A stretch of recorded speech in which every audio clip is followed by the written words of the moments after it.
Hey everyone, Joe Menza here, and we're going to do another fast and loose, spontaneous watercolor painting.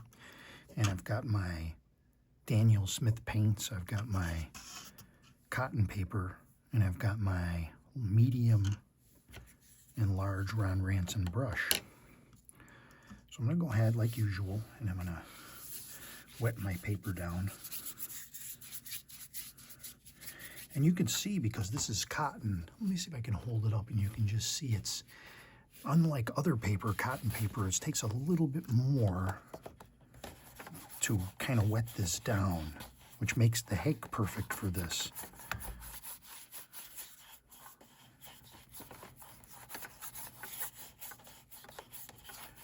And that's pretty wet. Now, if it's too wet for you, you can absorb a little. Take your dry brush and just take the excess off. And you should have a little towel that you can dab off and squeeze out excess water as well. Okay, so the first thing I'm going to do here is we'll do a little sky. And we're going to go into my blues. You use ultramarine blue or whatever blue you like. Actually, let's hold off on that. I always do this. Let's take a little of our raw sienna. And you can go a little lighter with a lemon yellow if you want a little more brightness in the sky. So for example, if you're going to do, you want a little bit more light coming through here. So wash the brush in the cup. I don't know if you can see the cup over here. I know a lot of people like to see the water cups. I'm going to wash that off, and now I'll dive into this blue. And you can add a little red to that if you want to. Here's a little more purpley. Let's get a little bit more blue. And then from there we can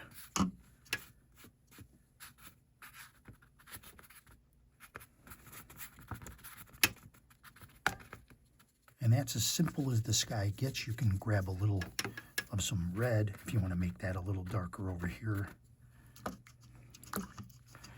And then you can even take your soft brush. I like to do this a little bit.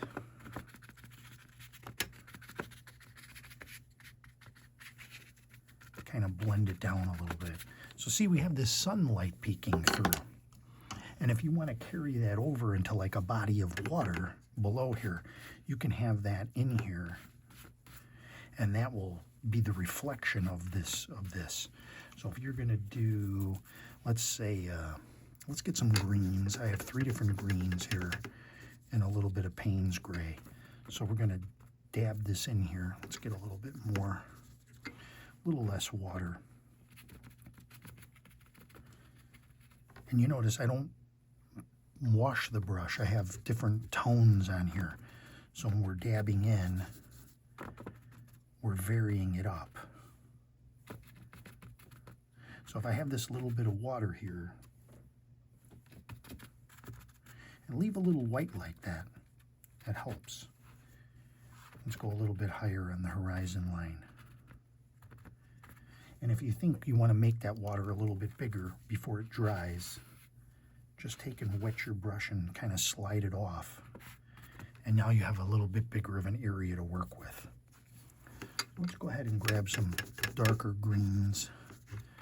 And in the background here, we'll just, in the horizon, add a little blue maybe to that.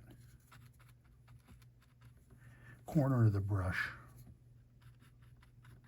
Keep it small so it looks like a distant horizon line.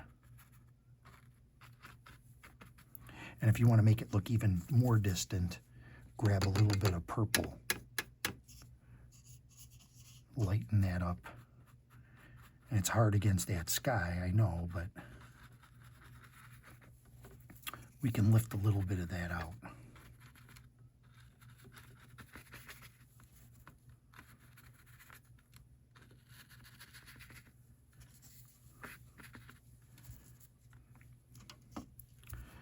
We'll go ahead and grab a little bit more of that blue. Just don't want that to be so obvious. A little bit more cloud coming in there. There's Because really you shouldn't go back and mess with your skies once they dry, but if you do, you can come back and make it darker like this, and it'll make this look even brighter. And then this will look lighter down here. So if I go ahead and grab that purple again, we'll strengthen that up a little bit. So now it looks like there's something even further in the distance. Let's continue with this.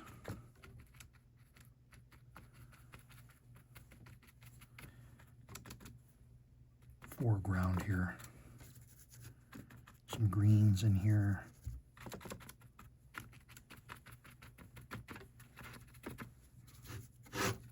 Things getting larger as we get closer.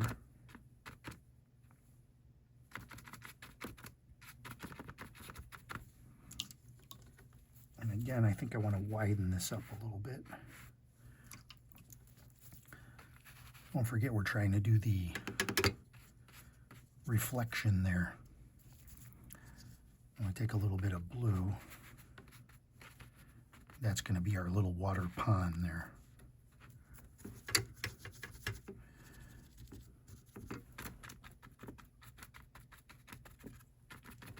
It's like a little forest preserve. We have these around my house quite a bit.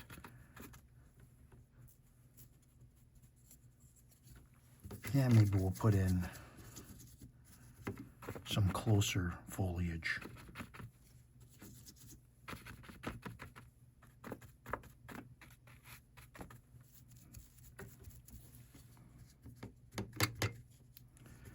Maybe some little things of interest here. Let's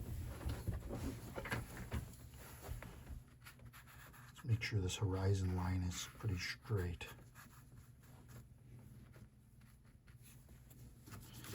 Get some more browns using the side of the brush.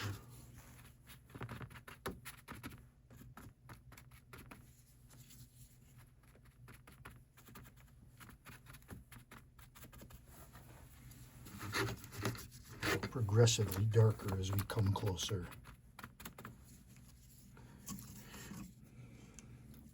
And we can even take some of this yellow and melt that in there for some highlights.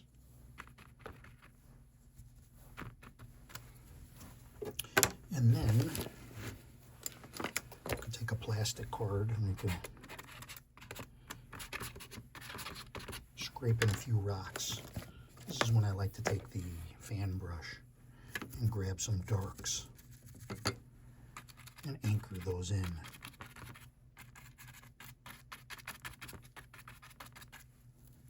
And that might be a little too dark. Let's grab some raw sienna. That's a nice look there.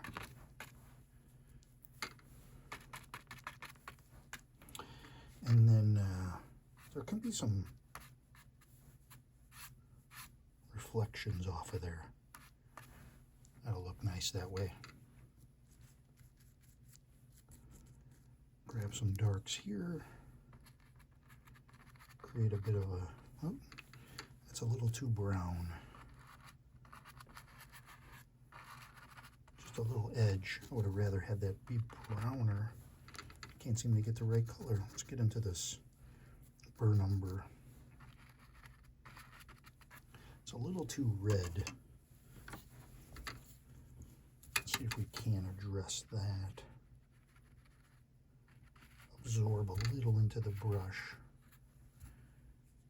And we'll come back to the burnt umber.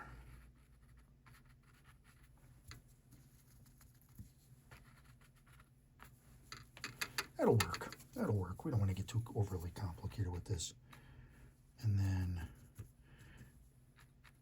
just have some grass sticking up along this little pond sticking through. And then of course what you can do too is let's grab some greens, some dark green. We'll have something kind of sticking up over here. Bit of a tree here. And we can take, see how much time we got. We're almost out of time for the 10 minutes. A little bit of this and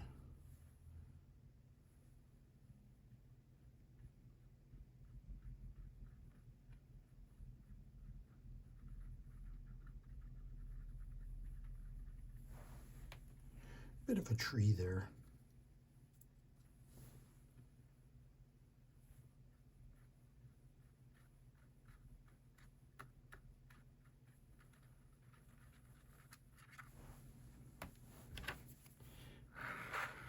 A little bit of a scrape. Grab some browns. A little bit of a tree there. And we're going to stop there. That's, I believe, is enough. If that's dry, I'll throw a little bird up in here. We'll let it dry, and then we'll put a mat on it. I thank you for watching, everybody. And this is the painting with the mat on it. I'm pretty happy with it. You can probably kind of zoom in a little bit, see some of the details. Well, I thank you for watching, everyone, and I will see you on the next video.